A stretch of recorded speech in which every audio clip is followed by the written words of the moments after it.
নমস্কার, কেমন আছেন সবাই? রিনা লাইফস্টাইল চ্যানেলে আপনাদের সবাইকে স্বাগত জানাই। আজ হলো শুক্রবার, সকালে 5:30 থেকে আজকের ব্লগটা শুরু করছি।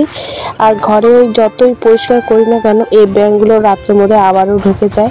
আপনাদের সাথে শেয়ার করছিলাম। এই যে দেখুন, আজ একটার মতন পেয়েছি আর কি, নাহলে এই জায়গাটাতে দুটো করে থাকে। ঝাড়ুটা নেই বলে, আর কালকে বৃহস্পতিবার ছিল, শরীরটা খুব খারাপই ছিল, তার জন্য ঘরটা মুছতে পারিনি। রান্নাঘরটা যেরকমই আঠা আঠা ভাব সেরকম হয়ে গেছে, তাই কালকে সমস্ত বাসন টাসন গ্যাস মুছে টুছে রেখে দিয়েছিলাম। তো আগে থেকে ভেবে নিয়েছিলাম সকালবেলা উঠে আগে ঘরটা মুছেই তারপরে আমি রান্না বান্না করব, কারণ ঘরটাতে আমার হাঁটতে হাঁটতে আর ভালোই লাগছিল না। শরীরটা যেহেতু প্রচণ্ড কালকে খারাপ ছিল, তাই আর কালকে না বৃহস্পতিবার হলেও ঘর মোছা বা পুজো দেওয়া কোনো কিছু হয়নি। নর্মাল যেভাবে ডেলি দিনগুলো যায় সেভাবেই কালকে দিনটাও গিয়েছিল। চলুন এবার ঘরটা এদিকে মুছে নিই, তারপরে আবারও আসছি আপনাদের সাথে।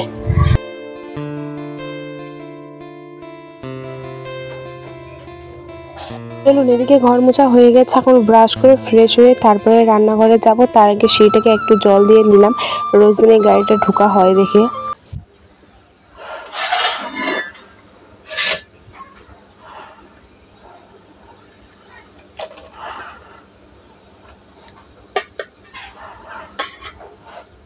শুক্রবার দিন করা, তো আমি ব্লগটা এডিট করতে পারিনি। আজ হলো মঙ্গলবার, আজ এডিট করছি।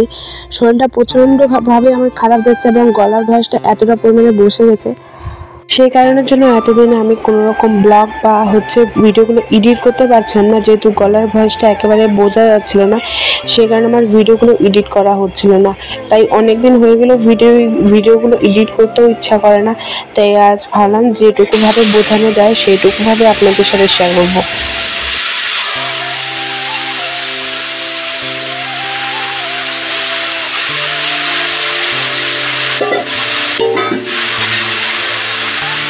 আপনাদের সাথে হয়তো একদিন শেয়ার করেছিলাম যে আমাদের বাড়িতে 4-5 দিন হলেও যে মুসুর ডালটা হয়, মানে মুসুর ডালটা আমাদের খুব প্রিয় হয়ে গেছে। তার মধ্যে আরেকটা জিনিস, যে প্রত্যেক দিন না আমি একই রকমভাবে করি না, আর মাঝে সাঝে একটু অন্যরকমভাবে করার চেষ্টা করি, যাতে মুসুর ডালটা থেকে আমাদের রুচিটা চলে না যায়। সেই কারণে যেন একটু অন্যরকমভাবে আজকেও চেষ্টা করছিলাম, আর আপনাদের সাথে শেয়ারও করছিলাম।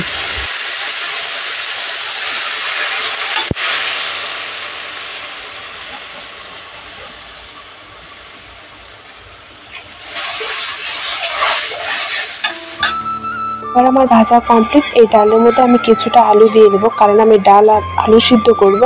সে কারণের জন্য আমি ডালের মধ্যে আলুটা দিয়ে এবার ঢাকা দিয়ে দেবো। চলুন এবার ওইদিকে ডালটা সিদ্ধ হতে থাক, তার মধ্যেখানে থেকে কিছুটা আটা মেখে নিই সকালে রুটি খাওয়ার জন্য।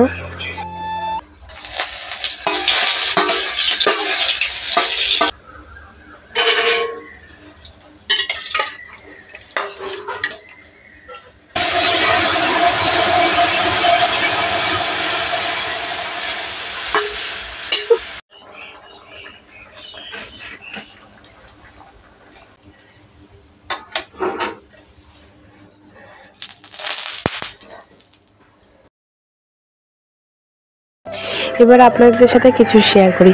এই যে আমার তাওয়াটা দেখছেন, এই তাওয়াটা রুটি ভাজতে আমার একদমই বিরক্ত লাগে। বিরক্ত লাগবেই না কেন, একদিকে হতে না হতেই রুটিগুলো না এক সাইডে যখন ফুলতে থাকে তখনই সেই সাইডটাতে পুড়ে যায়। তাহলে বলুন তো রুটি ফুলবে কী করে? এই যে দেখুন, এক পাশ উল্টাতে উল্টাতে না উল্টাতেই ওইদিকে রুটি ফুলে যায়।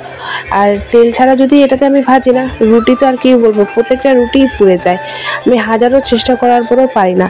যে উপরে যে তেলটুকু ছিল তার মধ্যে কিছুটা আরেকটা রুটি দিয়ে নিলাম, তার যাতে উপরে তেলটা লেগে না থাকে।